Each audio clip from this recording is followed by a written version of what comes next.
This is a review of the Windlass Sword of Roven, or at least I fucking hope it is. Sorry if I seem a little surly. I recorded the whole voiceover for this goddamn review, and then I realized I had the mute button on. So, here we go again! Fuck! Quick disclaimer before I get too far into this sumbitch. I'm not affiliated with Windlass or any of their distributors, at least to my knowledge. The sword may not be representative of a sword that you would get from Windlass directly, but goddammit it should be because I bought this shit brand new from their website as a regular old customer. Also, this review contains my thoughts, my opinions, and my general ramblings. I'm pretty low on knowledge and pretty high on volume, so keep that in mind as you watch. Now let's start with a story of how this sword came into my possession. This sword was something of a spur-of-the-moment purchase. I was checking the Museum Replicas website for the deal of the day, and well, this happened. Oh snap! I'm gonna buy this bitch. A short time later, the sword came in the mail. This is not really an unboxing video, but I'm going to include this part in the video. I don't normally do unboxing videos because I think they're fucking stupid, but Museum Replicas does a really tits job of packaging their stuff, and as a supply chain goofball, supply chain is a, process of getting boxes from here to there, and I got my degree in that type of nonsense, so excuse me for being a nerd about it, but it does make me wonder how much of this non-value-added process, meaning that you as a customer are not really willing to pay because they package the package so fucking awesomely to make it to you unscathed. You could package a sword way shittier and get it to the customer unscathed. And since this is a shitty product, well, not shitty, but I mean, face it, it's a functional sword that aesthetically looks pretty and cuts things for under $300. There are products available for $3,000. You buy a $3,000 sword, you expect it to be packaged like this. You buy a $150 sword, you don't expect it to be packaged to the nines as this is, and it makes me wonder how much of my money really goes into this part of the packaging process, and does it really need to? Could they lower their prices if they didn't package things as well? Well, I compliment them on how goddamn well it is packaged, and kudos to that. It makes me wonder, am I paying for this as a customer, or is this something that is really dirt cheap? I would suspect no. Some general specifications on the sword itself. The overall length is 47.5 inches, blade length 37.75 inches, grip length, just the black part or the leather wrapped grip, is 6 inches, 9.75 inches if you include the actual pommel, which is a relatively long pommel that you can grip easily with your hand.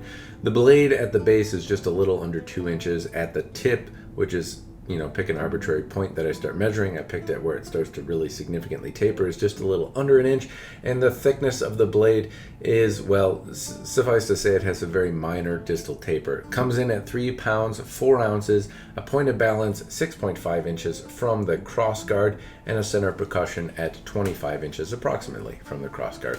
The important thing to note is that the differentiation between these measurements and what is advertised on Windlass's or Museum Replicas website are very minor, so tip of my hat to you there. There's a 1/4 inch here or an ounce there, but overall the deviation is relatively minimal considering how expensive this sword is. Or even if you don't, I mean, I've looked at Albion's measurements versus what I've gotten from them and what's advertised on their website, and they're higher than these threshold of measurements, so again, tip of my hat, it's pretty darn close to what's advertised.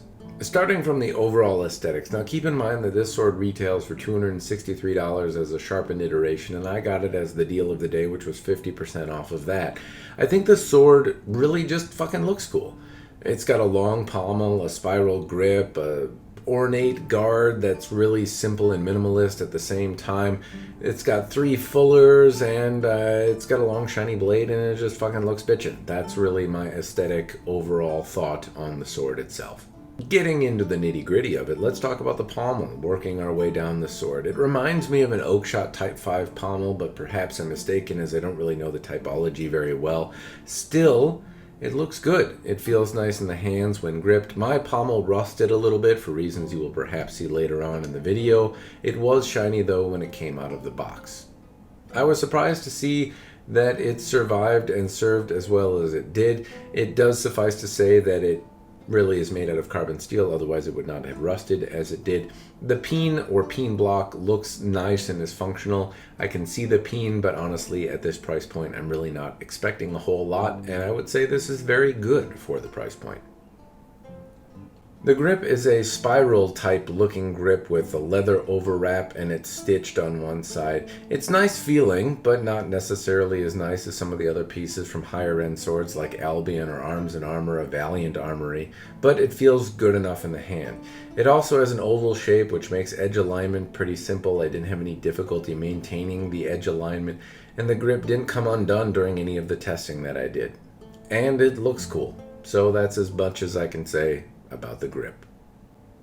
The Crossguard is simple yet ornate, and that's, I realize, kind of an oxymoron, but if you look at it, it has some delicate and detailed parts of it, but at the same time it's relatively simple in its overall presentation. It has a few decorative touches and contours that make it a little nicer than a simple bar, but overall it is still very simple. The Crossguard has some sizable gaps between the blade and the hole where the blade goes through the Crossguard. I would say that that is expected in a sword of this price point, but that's just because no one has really figured out how to give you a blade with a really tight-fitting Crossguard yet. I would say that it is not great, and if they wanted to bring their products to the next level, this would be one of the things to ideally fix. Don't get me wrong though, it wasn't loose and it didn't develop any kind of wiggle in testing, so it's still very functional and still very good. More of a nitpick, again really because of the price point of the blade, but I would say that the gap between the blade and the Crossguard is really my main nitpick about this particular piece. The scabbard is somewhat of a miracle. In fact, I've heard that windlass scabbards are somewhat renowned for not really being able to be turned upside down and have the blade stay, and this one does. I can turn the blade upside down and it stays in the scabbard, which really none of the other blades that I've had from Windlass seem to do, and that seems to be common. So I don't know if that is simply dumb luck or intentional in this particular case, but the blade does stay in the scabbard. The scabbard is a simple kind of leather construction, more of a sheath really, and it has some metal adornments. I really don't know what they're called, the throat and the shape of the, anyway, it's got some metal pieces on it. They look really badass, they seem to be fitted on well, and they add to the overall aesthetic of the sword. The scabbard also functions for its intended purpose.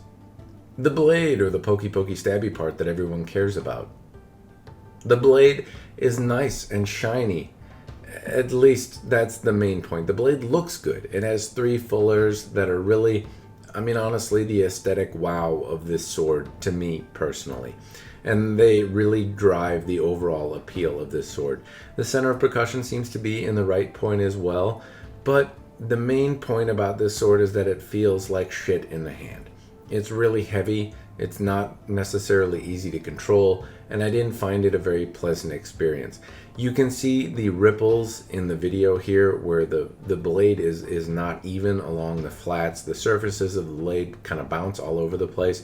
Other blades in the same price category don't bounce around as much. They're not necessarily perfectly flat, but they don't bounce around like a stone thrown into a pond.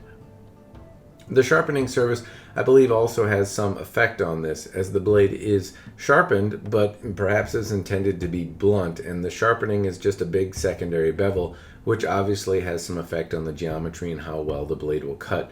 Many of the other blades in the same price category are dedicated cutters, or at least have the geometry to support kind of I'm intended to cut type mentalities.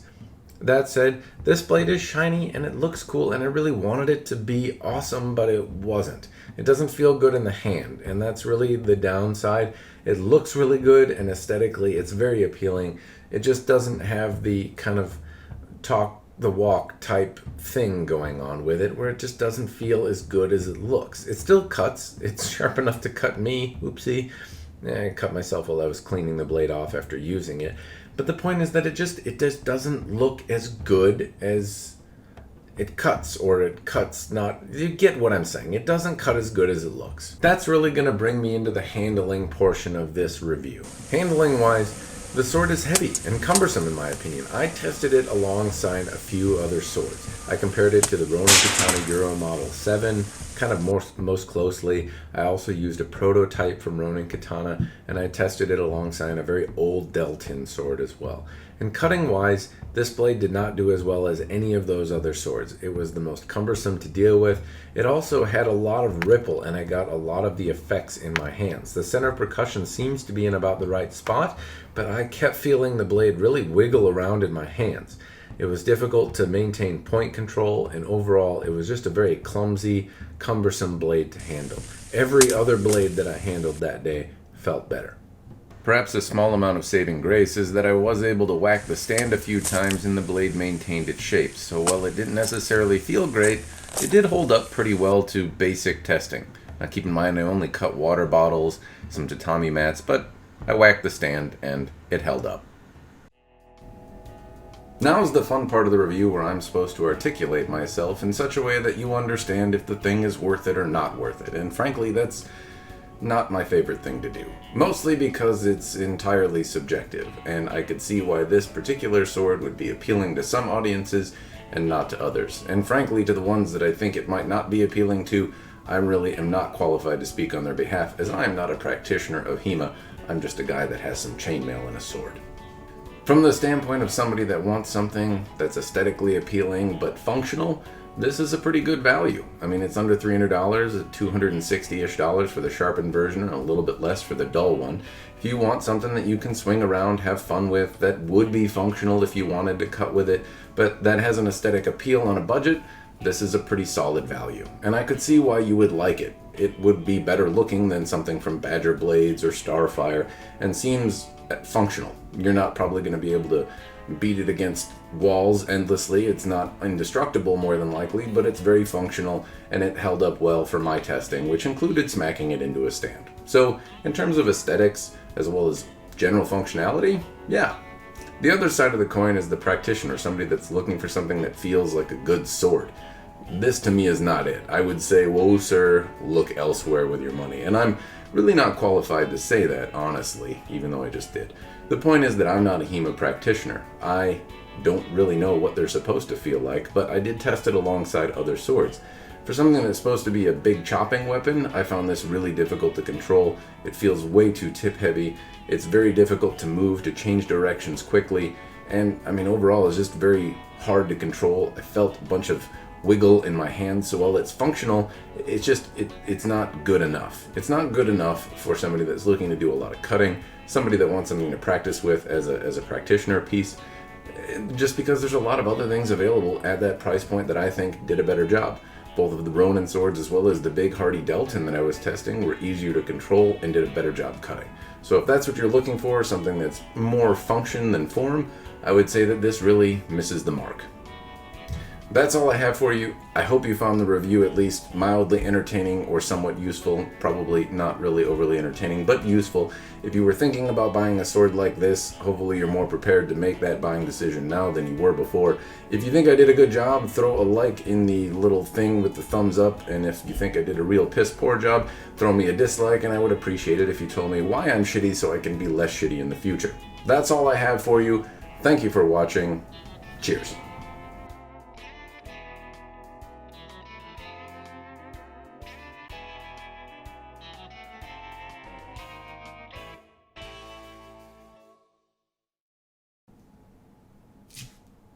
And that's just because I think other things feel better, you know, like boobies.